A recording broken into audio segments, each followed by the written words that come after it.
Hello everyone. Tonight we're having some classic cheeseburger hamburgers, I suppose. And I'm flipping these over right now.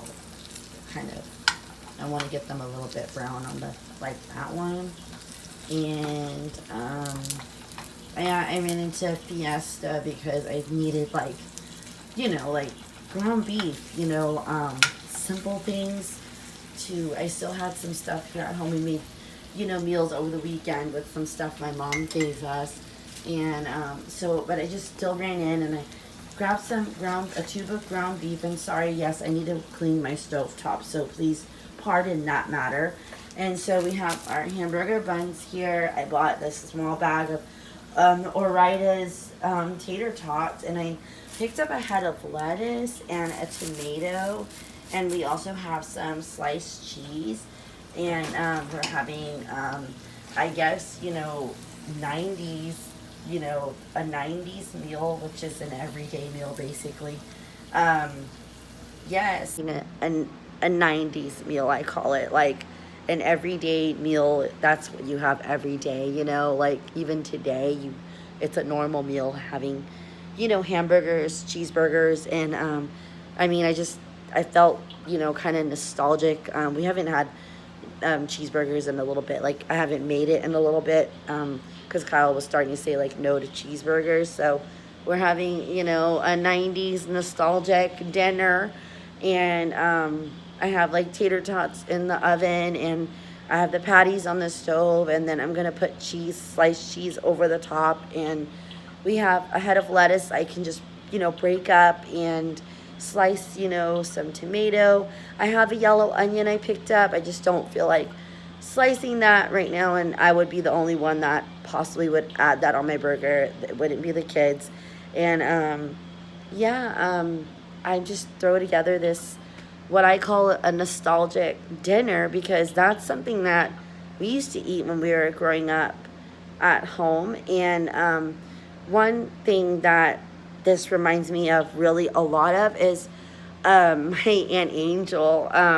My Aunt Angel used to make this as one of her dinners, and I was fortunate enough to be able to like go and when I was a kid, have sleepovers, with my cousins at my aunt's house and where my grandparents live, and my aunt would make that, and it just would be so divine, so delicious, so good. Like my aunt used to make them on the stove top, and she would cook the patties, and it would be in this like it would just be so good, like a good type of greasy, you get what I mean? And the little crispy, kind of ends and corners and whatnot that might been a little slightly with a little slight, burnt on there a little bit. It was so good. And we would put cheese slices on there and have like mayo and have like whatever you chose, like mustard or ketchup. And she would put like, you would have the leaf lettuce and sliced tomatoes and sliced, pieces of onion, and it was so good. I remember her making like tater tots too with it in the oven, or store-bought fries, or she would make her own, like slice up the potatoes to make the own fries in the oven and things like that. It was just so good when my aunt made the cheeseburgers and the burgers. Like I just remember that so well, and it's just it touches on nostalgia for me. I'm such a huge fan of nostalgia, and I'm sure a lot of people are too. And I think that we live in a time right now where nostalgia is just super big right now. It goes from Gen X to Gen Z to millennials, and it's just being brought up so much because it's touching to us. It touches our heart so much. We remember, the simplicity, and we remember the joy and the happiness of I'm sorry, my apartment still is dark, even though I have this dining light. If I walk over here, it's probably a little brighter if I talk, but I also have no like top light in the living room, just very bare. And this light right here is actually coming from this lamp back here, and that lamp is just very dull. The lampshade is very like a deep beige color or something, and this is a light. I don't know what type of bulb this is, but I don't know if I like those kind of bulbs. I don't know if it's just like I like the bulbs that are more of what that they're trying to remove now, I guess incandescent or just white light. I don't know. Some kind of like not some that feels like one of those, I don't know, dimmer lights or something. Those dim light bulbs that kind of, they start off dim, but maybe they brighten up or something. I don't know, but it's a weird bulb, and I don't like the feel of it. It just still feels, just dim around here in the living room. But no, it's just back to the nostalgic, conversation. It's what we live in right now, just like what we've always lived in before, has been like super like just the chaos of the world that we live in. Our, country, our nation, our everything, the countries around us. It's just a lot of like just doomy, very doomy. The news and the reports and the government and the everything, the laws and all the things, and it's just very doomy and very gloomy and very just like piled on and heavy. And so we as adults, like I mentioned, for like people that are Gen X and Gen Zs and millennials, sorry, I can't spit that out, millennials, like we are just, we see these things come back out, or we have a memory that pops up, and it just makes things just so much more giddy and happy. It gives us that charm back of what we knew when we were growing up. And so when I said I'm going to make burgers tonight, and when I was picking up the pieces at the store, something clicked in me at like things I picked up, and I was just like, this just sounds very remembered. This seems very remembered. This seems very, very good. You know what I mean? And the memory of it, just piecing it all together, just kind of clicked. And it's just, I don't know, it's just kind of seemed kind of wondrous. You know what I mean?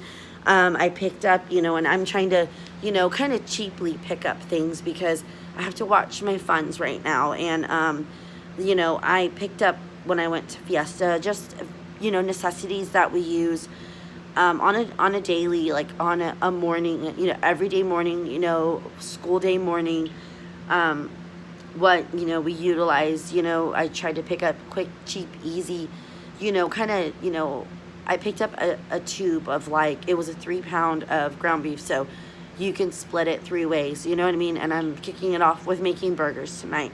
And then tomorrow I might do like taco night, and it'll just be soft tacos. And like I said, we basically use seasoned ground beef and we put cheese on it, and it's cheesy beef tacos. And now I have some lettuce, and I also can cut up some onion and cook onion in with it, and just kind of add like the little pieces if these kids want it or whatnot. But there's lettuce there and some tomato, and you can make it a little bit more interesting than just basic cheese and beef. But I mean, I tried to pick up inexpensive things, so that's like another meal. And then I picked up your classic, hamburger helper. That's a 90's meal.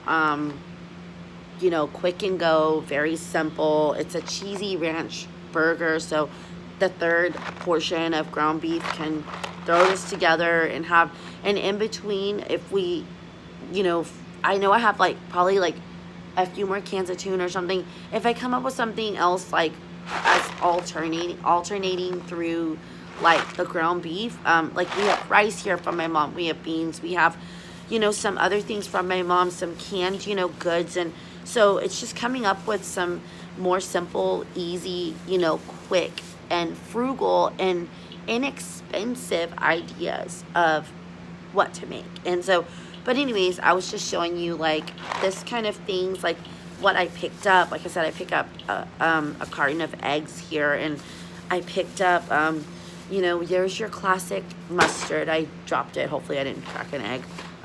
There's mustard here. Kyle loves mustard. I have ketchup in the fridge for Nathaniel, and I picked up a can of corn. I don't know if I'll make this right now, but I picked it up because I figured, oh, I can make corn with the tots and with the burgers, but I think that we're just going to leave the corn out. And I can make this possibly with the hamburger helper night. And so I picked up that. I did pick up coffee. This one was like $6 something. This was Fiestas. Because I have to have coffee, I'm so sorry. But it's instant coffee this time. It's not whole bean. I'm not using my grinder right now in my French press.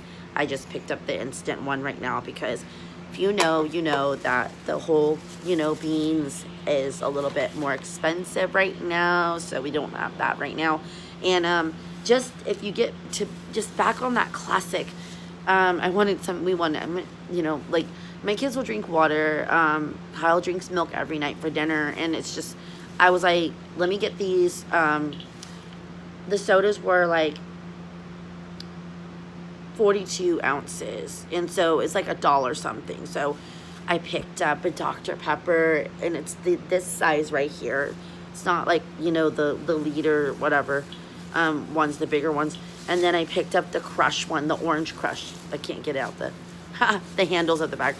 The Orange Crush. So it just felt so nostalgic. Like there's your Orange Crush. Gosh, that's heavy on my wrist. When you get old. It's the Orange Crush soda, and then it's just the Dr. Pepper. So it's just like, it's a classic burger night. It's 90's. That's what I got the feel like. The feels. 90's classic burgers with tater tots. And I was like, that's pretty neat. You know what I mean? And like I said, it takes us back. It takes us back to such a more simple time. And so I just wanted to bring that up, and I just wanted to share just a little few things I picked up from, my Fiesta haul. And I also have something else that, if you know what's by Fiesta, then you already know.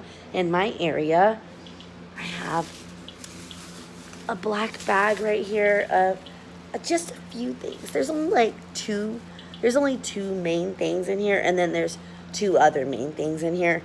And it's like, I'll save this for, reveal. Like, maybe we'll reveal that tomorrow or something. Or, so I just wanted to do a quick chatty, and I can finish piecing together this dinner for my children and myself, and watch a little bit of maybe something on TV, or do the doom scrolling. I don't know what you call that, but that's what I do. I scroll Facebook, I scroll Instagram, we all do it. We're all guilty of sin on that. I scroll the feeds, I scroll the reels. Some things pop up that are your part of your, like your favorites and your interests. You know what I mean? It's one thing if you're getting captivated by a lot of unnecessary stuff that's on reels and on mini videos, and what people, definitely like doom scroll. Like don't like stay lingering under the doomsday types of, because that's, one of my, hobbies, one of my interests, and my favorite things that I listen to as well on YouTube shorts or video reels or whatever is, yes, the doomsday, what happens in the government, what's happening in, across the world, other countries, things going on. Conspiracy theories, things like that. Prepping and all that. I pay attention to that stuff. So it's one thing if we stay lingering on that and zoned focused in on that, and just continuously. But if you have interest in hobbies and favorite things and things that are like nostalgic, like me, there's fun things that you can see on, reels. It's very, very informative. It's very fun. I actually watched an older lady, on her reel that does cooking, and she even has cookbooks. And I watched one of her videos that was like an older video, but like she was cooking banana pudding. Like, And the way that she was cooking it, I swear, I think that's how my Momo made banana pie. And my Momo would make banana pudding pie, and it was my brother's favorite. Like, she made it, and she did like the pie crust, and either pre-made pie crust or pie crust, where she made it, rolled herself and put it down in there and dumped the stuff. You know, the way the lady made it on the video was like making it as a custard. And I think that my grandma, my Momo, made that in that kind of way. And I was like, oh my gosh, this is rich right here. This is rich. It's rich footage. It is like golden footage. And I just was so excited to see something like that. And those are favorite things that are very informative, very fun to listen to, things that are very educational, things that are very informative, and allow you to learn and grow in ways that are like, you know, gardening, or how you buy your food, or how you make preparations, and how you declutter and clean, how you look up ways to heal, you know, all kinds of stuff like that. That's so informative. It's so great and educational. And so some things are not too bad to be watching over social media, as long as you're not deep diving into the, I guess, Hollywood world. And I think that we are a little all guilty of that as well, which is something that we need to back away from. I want to speak up and stand up for a couple of these celebrities myself too, but we don't know that life, and we don't know, you know, any part of that. We don't know the real side and the truths, you know what I mean? Like, I love Justin Bieber so much, and right now he's like so ultimate. And you know, I like Haley, and of course, you know, I used to like Selena, but it's like, we all know that what Selena, you know, seems like now. We all know what she looks like. And so you got to kind of piece it together a little bit better about, but is that really real? Is that really real? And so, like, it's, you know, we grew up with that stuff. It's our favorites, and it's hard for us to let go of, like, how that is not necessarily actually real. So I just loved jumping on with you guys and sharing this chitty chat video, and what's dinner tonight, and just, you know, my, you know, piece of my evening here. And I hope you guys are having a lovely Monday evening, and I hope you guys are going to have a terrific work week, school week, all, you know, whatever you do week. It's going to be blessed, and I will chat with you guys another time. Bye.